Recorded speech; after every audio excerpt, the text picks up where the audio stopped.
Les engrais synthétiques, il y a un faible risque de brûlure pour la pelouse, entre autres. Si on applique un engrais synthétique sur la pelouse quand le gazon est humide, l'engrais va se dégrader dans très peu d'eau. Et comme je le disais tantôt, les engrais synthétiques sont souvent acides et salés. Et ça risque de brûler le gazon. Alors qu'avec les engrais naturels, on n'a pas vraiment cet enjeu-là. C'est moins concentré et ça se dégage lentement. Donc, les risques de brûlure sont pratiquement inexistants. Donc, pas de risque de brûlure pour les engrais naturels, alors que pour les engrais synthétiques, s'ils sont mal appliqués, je précise, si c'est bien appliqué, il n'y a pas trop de risques, mais s'ils sont mal appliqués, si on applique un engrais pour pelouse sur un gazon humide et qu'il ne pleut plus, peu importe, et qu'on n'arrose pas non plus, bien, ça risque de brûler. Engrais synthétique, formule à forte concentration, les chiffres sont élevés. 28, 14, 14, 20, 20, 20, 10, 52, 10. C'est souvent des chiffres dans les dizaines. Et quand on additionne les trois chiffres ensemble, ça donne des chiffres très élevés parce que l'engrais est très concentré en éléments primaires, comme je le disais tantôt. Par contre, ça se fait souvent au départ des éléments secondaires et des oligos. Alors que l'engrais naturel, les concentrations sont beaucoup plus faibles. On a généralement des chiffres en bas de la dizaine. 5, 3, 2, 7, 4, 1, des trucs comme ça. Donc, c'est moins concentré en éléments primaires, mais ça contient plus d'éléments secondaires, d'oligo-éléments. Et dans certains cas, même, ça va contenir des produits comme de l'humus, par exemple, dans le cas des fumiers séchés. Donc, concentration plus faible pour les engrais naturels, mais, comme je disais tantôt, c'est plus durable. Les engrais synthétiques sont peu écologiques au moment de la fabrication et au moment de l'utilisation. Pour fabriquer des engrais synthétiques, particulièrement les engrais azotés, on va devoir utiliser du pétrole. C'est 3 kg de pétrole pour 1 kg d'azote. Donc, chaque fois qu'on veut fabriquer des engrais synthétiques azotés, on doit consommer des grandes quantités d'hydrocarbures, de pétrole, pour les fabriquer. Et quand on les utilise, comme je disais tantôt, s'ils sont lessivables et s'ils se retrouvent dans la nappe phréatique, bien, c'est un effet écologique qui n'est pas très positif. Alors que l'engrais naturel, généralement, on récupère des produits naturels, la farine de plume, des os moulus ou des algues. Donc, c'est généralement, ou même des roches. C'est des choses qu'on va chercher dans la nature et l'impact écologique est beaucoup moindre. Et vu qu'il y a moins de risques de lessivage, de perte d'éléments nutritifs, là aussi, au niveau écologique, c'est moins négatif. Donc, le dessin, encore, les images sont peut-être un peu exagérées, là, mais de façon générale, peu écologique pour les engrais synthétiques, plus écologique pour les engrais naturels. Le nerf de la guerre est souvent là. Qu'est-ce qui fait que la personne qui arrive au centre de jardin ou à la jardinerie va choisir un engrais plutôt que l'autre? Ça va souvent être le prix. L'engrais synthétique est beaucoup moins cher. Pourquoi? Parce qu'il est fabriqué en gros volume et ça devient moins dispendieux à fabriquer et à distribuer, alors que l'engrais naturel, il est plus dispendieux, peut-être pas aussi cher que ça, mais de façon générale, l'engrais naturel est plus cher à fabriquer. Si on pense entre autres, par exemple, à la farine de plume dont je parlais tantôt, bien, il va falloir amasser de la plume d'oiseau un peu partout dans plusieurs petits poulaillers pour faire des quantités raisonnables. Alors que quand on fabrique des engrais synthétiques azotés, bien, c'est dans des raffineries, c'est des gros volumes, on en produit des tonnes, on met ça sur des trains, puis on envoie ça à l'est et à l'ouest. Donc, les engrais synthétiques sont moins chers à fabriquer et beaucoup moins chers à l'achat. Les engrais naturels étaient beaucoup plus chers il y a quelques années. Tranquillement, le prix diminue, l'écart de prix est moins grand qu'avant, mais ça reste toujours un petit peu plus dispendieux de travailler avec des engrais naturels que de travailler avec des engrais de synthèse. Enfin, dernier point, les engrais synthétiques, généralement, il n'y a pas vraiment d'odeur, ça ne sent pas grand-chose, alors que les engrais naturels, des fois, l'odeur peut être désagréable. Donc, c'est à prendre en considération si vous allez appliquer de l'engrais, par exemple, chez un client un vendredi après-midi, puis que le client il reçoit dans sa cour le samedi après-midi suivant, ça se peut que ça sente encore un petit peu. Donc, les produits comme les émulsions de poisson ou les fumiers de poulet séchés, ça a des odeurs qui restent un bon 24 heures. Donc, ça, c'est un inconvénient pour les engrais naturels. Même chose si on les utilise à la maison. Si vous choisissez de fertiliser vos plantes d'intérieur avec des émulsions de poisson et des algues, bien, vous allez avoir une petite odeur en bonus. Alors qu'avec des engrais synthétiques, du 20-20-20, mélangé dans de l'eau, ça ne sent rien du tout. Donc ça, c'est un petit inconvénient des engrais naturels dont il faut tenir compte, particulièrement, comme je disais tantôt, si vous appliquez sur le terrain, chez des clients, des engrais naturels, il faut tenir compte que l'odeur va durer quand même un certain temps.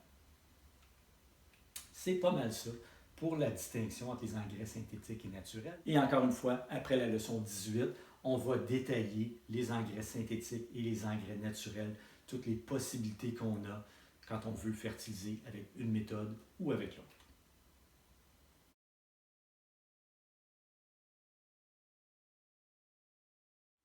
Maintenant, une fois que ceci est dit, lequel on utilise, ça dépend évidemment de nos valeurs, ça dépend aussi de la situation dans laquelle on se trouve, ça dépend de nos objectifs. Dans certains cas, ça peut être intéressant d'utiliser un ou d'utiliser dans certains cas l'autre. Par exemple, si on fertilise à l'extérieur, c'est-à-dire une pelouse, une plate-bande, un potager, les engrais naturels ont, à mon avis, plus d'avantages que les engrais synthétiques. Premièrement, ils vont favoriser un meilleur équilibre du sol à long terme. Comme je le disais tantôt, ils contiennent moins d'éléments primaires, mais la gamme d'éléments nutritifs est beaucoup plus large. Donc, ils vont favoriser un meilleur équilibre du sol à long terme, ils vont favoriser la vie microbienne dans votre sol. Un sol bien vivant favorise des plantes en meilleure santé. Donc, ça, c'est des avantages pour les engrais naturels. Évidemment, c'est plus écologique et il y a plusieurs autres avantages. Donc, à l'extérieur, les engrais naturels fonctionnent très bien en autant que notre vie microbienne est très bonne. À mon avis, les engrais naturels sont plus intéressants à l'extérieur, particulièrement pour un potager quand on mange des légumes qu'on produit. Il y a plus de chances d'avoir des légumes de qualité avec un engrais naturel qu'un engrais synthétique. Pour résumer, à l'extérieur, les engrais naturels ont, à mon avis, plus d'avantages que les engrais synthétiques et on devrait préconiser l'utilisation de ces engrais-là quand on travaille dans des plates-bandes, des potagers ou une pelouse, par exemple, et particulièrement pour un potager. Évidemment, si on veut produire des légumes biologiques, on doit travailler avec des engrais naturels. Maintenant, quand on est à l'intérieur, dans une serre de production, par exemple, qu'est-ce qu'on veut quand on fertilise dans les serres? On veut un effet qui est rapide. On veut appliquer l'engrais. De toute façon, on applique l'engrais toutes les semaines, normalement dans une serre. Donc, on fertilise régulièrement. Et on veut que ces éléments nutritifs-là rentrent par les racines le plus vite possible pour que la plante puisse se développer. On veut être capable de doser facilement nos engrais. On veut travailler avec des produits qui sont concentrés, pas charrier des gros volumes d'émulsion de poisson, par exemple. On veut éviter les odeurs. Pour toutes ces raisons-là, à mon avis, en production en serre, les engrais synthétiques ont plus d'avantages que les engrais naturels. Facile à doser, facile à mélanger. On va voir dans la leçon 23 comment on peut les calculer. C'est très facile à travailler, les engrais synthétiques dans les serres. Donc, ça dépend toujours de ce qu'on produit, en quel volume. Si on est à la maison, puis on a un petit jardin intérieur, puis on veut faire des tomates, on pourrait y aller avec des engrais naturels. Mais dans des productions en serre où on a des centaines de pots, c'est beaucoup plus facile et pratique de travailler avec des engrais de synthèse qui vont nous donner des très bons résultats. Et de toute façon, pour une plante qui est dans un pot plastique, qui pousse dans du pro-mix, il n'y a pas beaucoup de vie microbienne de toute façon. Donc, l'engrais synthétique va bien fonctionner dans ces conditions-là et va nous donner des résultats plus intéressants pour beaucoup moins cher. Donc, si on résume, à l'extérieur, j'aurais tendance à préconiser les engrais naturels pour tous les avantages que ça a, alors que dans les serres, pour des productions commerciales, les engrais synthétiques ont, à mon avis, beaucoup plus d'avantages. Ça reste un choix personnel. Maintenant, si on y va point par point, dans votre cahier, on va voir ça un petit peu plus tard dans les notes de cours. Si on parle du prix, l'avantage est du côté des engrais synthétiques. Si on parle de la rapidité d'action, si on veut que ça agisse vite, évidemment, l'avantage est du côté des engrais synthétiques. Par contre, si on veut un effet prolongé, un meilleur équilibre du sol à long terme, moins d'impact sur la vie de notre sol, sur le pH, la salinité, l'engrais naturel est plus intéressant. Même chose si l'aspect écologique est important pour nous, l'engrais naturel est plus intéressant que l'engrais synthétique, donc pour toutes ces raisons-là. Meilleure vie microbienne, meilleur équilibre du sol à long terme, effet prolongé, côté plus écologique, sont tous des avantages qu'on associe plus aux engrais naturels. Maintenant, si on parle de la qualité des végétaux, le rendement, l'esthétique de la plante et tout ça, les deux engrais ont leurs avantages et ça serait difficile de les départager sur cet aspect-là.